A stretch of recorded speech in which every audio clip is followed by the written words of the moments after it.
Students,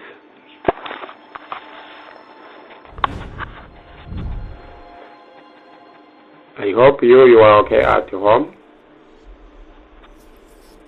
and I want your welcome to this lesson today. But before you continue, I want you follow in order to know this lesson, and I'm going to be helping you understand English and Kinyarwanda. Hello students, I hope you are okay at home, and I wanna you welcome to this lesson TV learning today. But before you continue, I want you follow in order to know this lesson, and I'm gonna be helping you understand English and Kinyarwanda.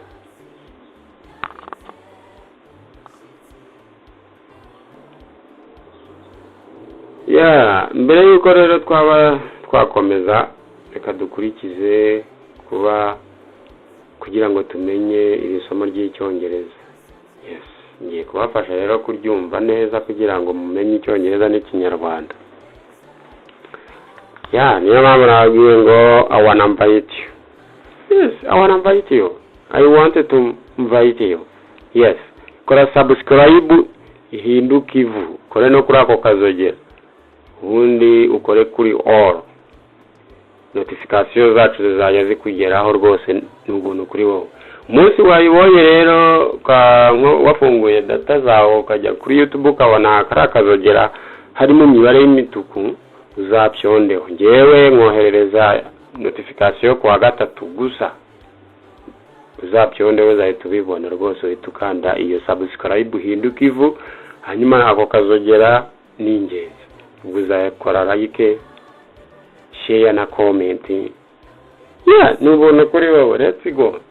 Reka tubigishe rero dukomeze tumenye ubumenyi burahari. N'ubuntu kuri wowe kwiga rero ni ibintu biba byoroshye cyane, ntukagire ubute. Today we are going to learn how you can ask a question. Tugiye kurebera hamwe utujambo ujya ubona: that, what, when, how, who. Yes, wabuze icyo that ivuga, cyangwa se how, cyangwa when, cyangwa who ahantu ikoreshwa. Ugomba gutandukanya rero ahantu zikoreshwa, ukamenya aho hantu zirakoreshwa hariho, ukazikoresha ahantu hari ngombwa, hatutazanyuranya ugakora amakosa kandi warameze kubona isomo ryiza ry'ingenzi hano ryakugirira akamaro. Yes, that is a mirror. That is a mirror.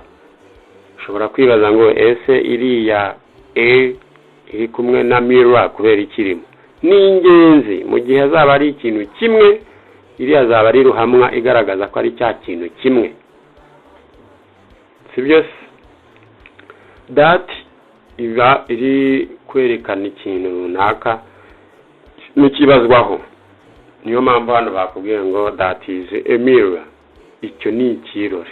Yes, ubwo wari wamubajije ngo what is that? What is that? Kiriya ni iki? Urumva rero ko iba yabajije what is that? What is that? Kiriya ni iki? Ahangaha rero niho ugomba gufatira ingero nziza kugira ngo bigufashe kumenya icyongereza. Urabona tuba twabigishije interuro ngufiya cyane kugira ngo mubashe kuzifata vuba. N'igihe ndufataga kamwe ku kandi. Yes, to learn is step by step. Kwiga rero ni intambwe imwe ku yindi, cyangwa se gake ukarinda ugera ku zindi nteruro ushaka kwiga. interuro izaba yapfuye, ugomba gukoresha when. Niyo mpamvu rero ari kubaza ngo ni ryari uraza kunsura. Yes, ni ryari uraza kunsura. Niyo mpamvu yavuze ngo when will you come to visit me. Ashobora no kuvuga ngo I will come tomorrow, ndaza mu gitondo. Cyangwa akavuga ngo I will come next month, nzaza nyuma y'uku kwezi, nzaza mbere y'uku kwezi. Ku kwezi ni kurangira nzahita nza.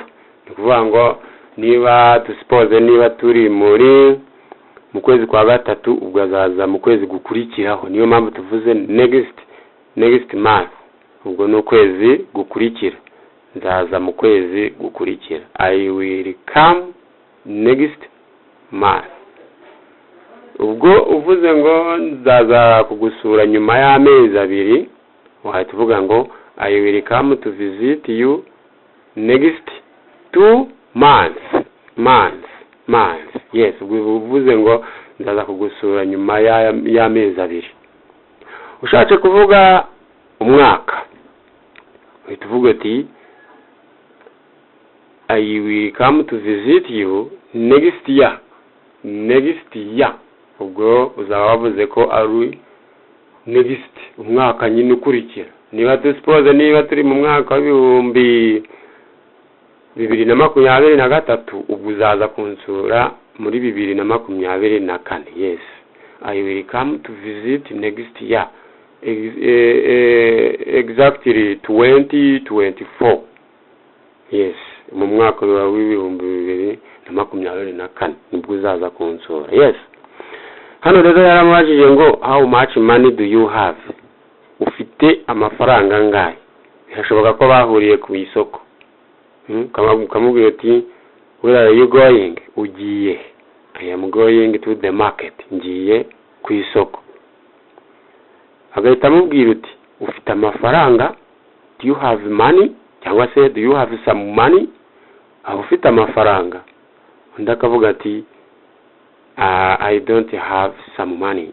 Simfite amafaranga. Cyangwa se akavuga ngo I have money. Ndayafite. Rero aramubwira ati ufite amafaranga angahe? How much money do you have? Ufite amafaranga angahe? Ushobora no kuvuga ngo I haven't. Nayo mfite. Yes, nayo mfite. Birumvikana. Agomba kumusubiza akurikije uko ku ikofi ye hameze. Yes. Twagiye kuri how. How ibaza nde. Yes, how. Not how, who. I mean who. Yes. Who na how tazabyitiranye. Kuvuga ngo how ibaza uburyo, who ikabaza nde.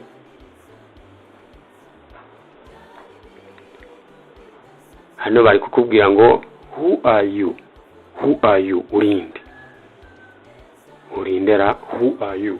Niba uhuye n'umuntu mu nzira, ukaba utari kumusobanukirwa neza, ariko ukajya gusanga wenda ajya gusa nk'umukobwa cyangwa se umuhungu, isura ye ikagucanga, wenda yambaye nka dress kandi hejuru ubona afite beard, icyanwa, ushobora no kumukekeranya ukamuha ati who are you? Yes, who are you? Ubwo umubajije urinde. Ariko uvuze ngo how are you? How are you rero bitandukanye no kuvuga who are you. How are you uzaba umubajije amakuru ye. Uzaba umubajije amakuru yawe. How are you? Amakuru yawe. How are you? Amakuru yawe. Yeah. Urumva rero ko bitandukanye. I am a boy. I am boy. Ndi umuhungu. Ndi umuhungu. Cyangwa se ukavuga ngo I am a girl. Ndi umukobwa. I am a girl. Yes. Hepa rero akagongera akakubwira ati who am I? Njyewe urabona ndinde. Ndinde. urabona ndinde koko. Who am I? Do you know who am I? Wabuze uwo ndiwe? Who am I? Ndinde. Ushobora no kumbwira ngo I am foreigner, ndi umunyamahanga, cyangwa se ukavuga ati ndi mu Rwanda, I am Rwandan, cyangwa se ukavuga ngo I am American, yes, ndi umunyamerika, yes. Hano bakaduha indi nteruro ivuga ngo nowadays I am very poor. Nowadays I am very poor. Yes. Ukuvuga ngo hariya yavuze ko akennye cyane bya cyane. Ni nk'ahandi uzabona ijambo rivuga ngo I am as poor as a church mouse. Ndakennye nk'imbeba yo mu rusengero. N'imbeba, yes, ndakennye n'imbeba rwose yo mu rusengero. Urumva kwa padiri habuzemo imbeba, urumva nyine nta karisitiya ziba zarahaguye. Ni nk'ahandi umuntu azakubwira ngo I am bankrupt, ndakenye cyane nta n'igiceri mfite no kuri banki. Yes, ubwo aho ngaho ni hahandi bazajya bagukubitira na zero. Yeah. Am I come to visit you? Urumva ko yamabajije ikibazo. Am I come to visit you? Niba nawe wari ukeneye interuro zibaza my friend, follow.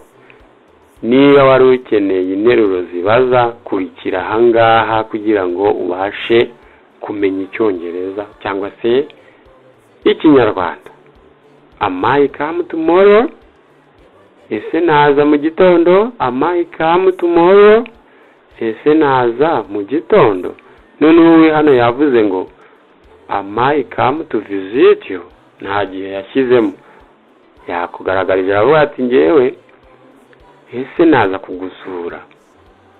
Yes, niba waza kumusura rero akakwemerera avuga ati yeah, you will come. Yeah, you will come. Uzaze. That is vegetable. That is vegetables. Ni imboga. Vegetables ni imboga. Yes, wajyaga guhaha rero kabura kuvuga imboga mu cyongereza ni vegetable. Ariko imboga hari imboga rwatsi, hari imboga za zindi turima tw'igikoni zitandukanye na ziriya imboga bita ishu. Cabbage ni uruboga, niyo ishu. Yes, thank you very much.